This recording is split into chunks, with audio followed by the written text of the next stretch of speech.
just simple words, actually have a huge impact on your nervous system.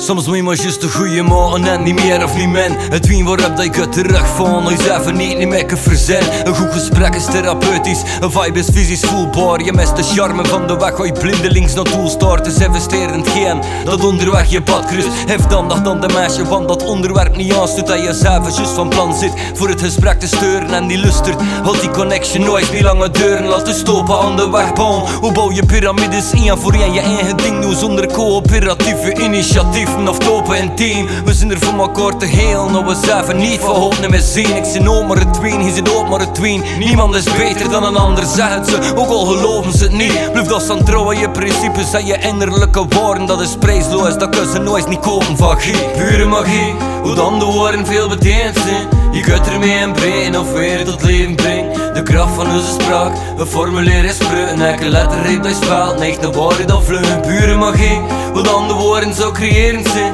Je kunt ermee regeren over hele industries. De kracht van onze speech, vol niet te onderschatten. Omdat ieder woord het hele universum kan omvatten. Je kunt het ween tot leven brengen met één zinnen die raak zit. Het woord is hetgene waarmee dat je het beste wat zo last geeft. Soms is het ween alleen en nooit dan iemand die wil luisteren. Maar er zijn ook situaties waar dat nodig is te flusteren en de boodschap te verspreiden. Het klopt je op als je goed erachteraf en doet de zin.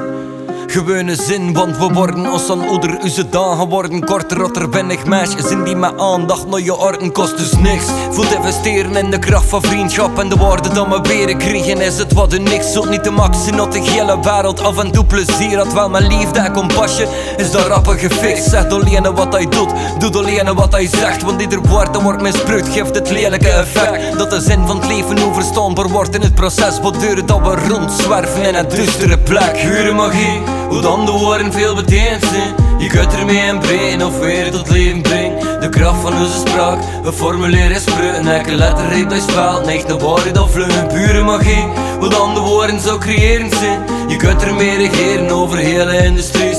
De kracht van onze speech, vol niet te onderschatten. Omdat ieder woord het hele universum kan omvatten. The idea that our nervous systems are socially dependent on each other. We are social animals. We evolved as creatures to influence each other's nervous systems in very profound ways. Other animals influence one another, with sights and smells and sounds and so on. We do that, but we also do it with words. You can read something that was written 2,000 years ago and it can change your heart rate and change your breathing.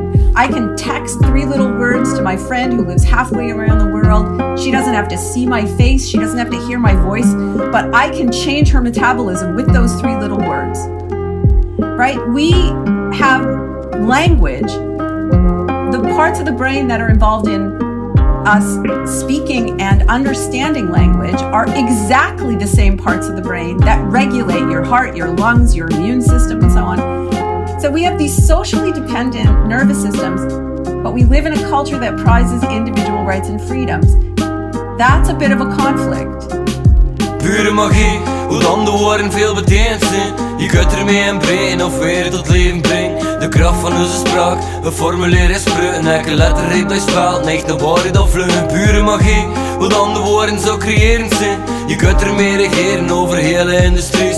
De kracht van onze speech, vol niet te onderschatten. Omdat ieder woord het hele universum kan omvatten.